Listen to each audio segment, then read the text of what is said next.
61వ రాజ్యాంగ సవరణ ద్వారా ఈనాడు 18 సంవత్సరాల నూనూగు మీసాల యువకులకు మా సోదరి మనులకు ఈరోజు రాజీవ్ గాంధీ గారు ఓటు హక్కు ఇచ్చిండ్రు. ఇక్కడికి వచ్చిన చాలామందికి మొదటిసారి ఓటు హక్కు 18 ఏళ్ళు నిండంగానే వస్తుందంటే ఆనాటి ప్రధానమంత్రి స్వర్గీయ రాజీవ్ గాంధీ గారు రాజ్యాంగ సవరణ చేసి ఈరోజు ఆ ఓటు హక్కు ఇచ్చిండు. చట్టసభలు ప్రధానంగా ఈ దేశంలో స్థానిక సంస్థలు, శాసనసభ, లోక్సభ ఈ 3 ప్రధానమైన ఎన్నికల చట్టసభలు. ప్రధానమంత్రి పివి నరసింహారావు గారు ఈ పక్కనే ఉన్నారు.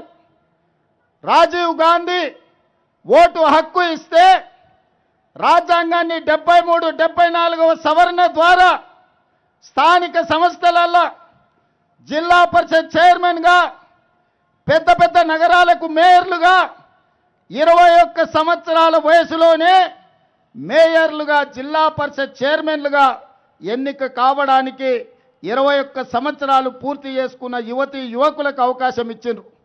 అట్లనే ఒక కమ్యూనిటీ సోదరిమని త్రివేంద్రం మేయర్ అయింది 21 సంవత్సరాలు.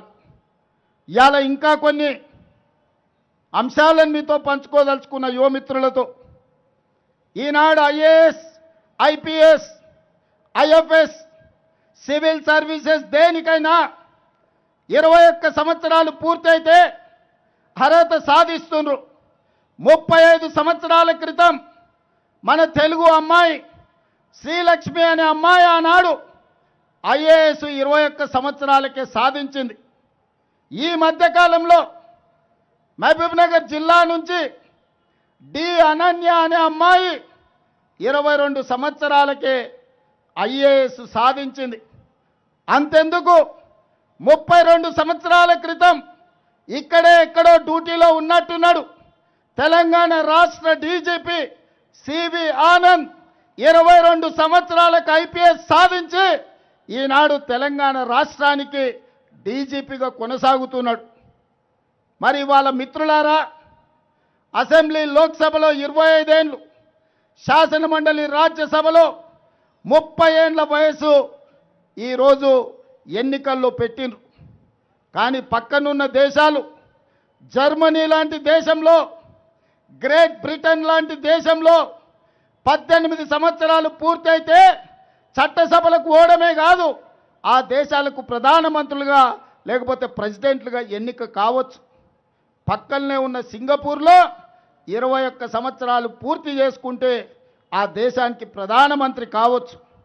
అందుకే ఈనాడు మా మిత్రుడు మహేష్ గౌడ్ గారు ఏదైతే సూచన చేసిండో మీ అందరి సమక్షంలో నేను మాట ఇస్తున్నా. ఆగస్టు మొదటి వారంలో అసెంబ్లీ శాసన మండలి ప్రత్యేక సమావేశాలు ఏర్పాటు చేసి శాసనసభలో చర్చించి ఈ దేశంలో ఎమ్మెల్యేగా, ఎంపీగా పోటీ చేయడానికి 21 సంవత్సరాల వయసును అర్హతగా తీర్మానం చేసి ప్రధానమంత్రికి పంపిస్తా. ఈరోజు ఎవరో మంత్రులు ప్రధానమంత్రులు కావడం కాదు, 25 సంవత్సరాల వయసు వరకు మీరు ఎదురు చూడాల్సిన అవసరం లేదు.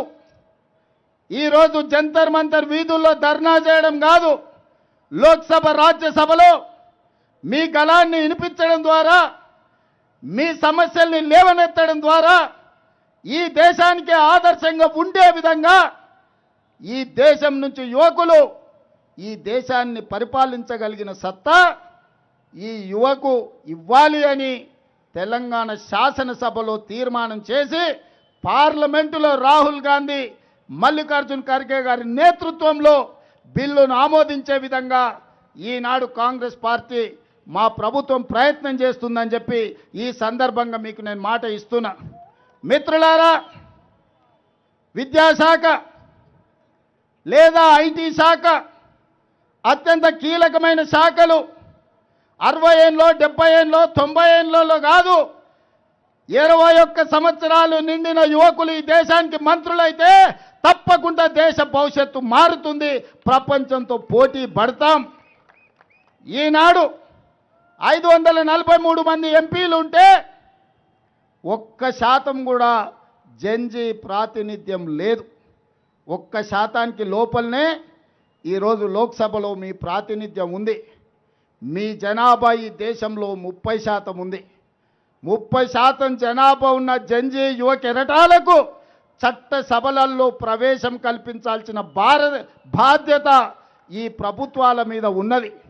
అందుకే భారత రాజ్యాంగాన్ని సవరించడం ద్వారా చట్టసభల్లో 21 సంవత్సరాలు నిండిన యువకులకు యువతులకు ఎమ్మెల్యేలుగా ఎంపీలుగా పోటీ చేసే అవకాశాన్ని కల్పించాలి. తప్పకుండా శాసనసభ ఆగస్టు మొదటి వారంలో సమావేశాన్ని ఏర్పాటు చేసి ఈ తప్పకుండా తీర్మానాన్ని చేస్తామని చెప్పి నేను ఈ సందర్భంగా మీ అందరికీ మాట ఇస్తున్నా. మిత్రులారా, రాజకీయ పార్టీలను రాజకీయ కార్యకర్తల్ని బెదిరించో అదిరించో అక్రమ కేసులు పెట్టో ఈడీ ఇన్కమ్ ట్యాక్స్ సిబిఐ కేసులతో ఈనాడు లొంగ తీసుకునే ప్రయత్నం కేంద్ర ప్రభుత్వం చేసింది. కానీ మనస్ఫూర్తిగా గుండెల నిండా మిమ్మల్ని అభినందిస్తున్నా. నరేంద్ర మోడీ నిరంకుశ పాలనకు మీ నీట్ పరీక్ష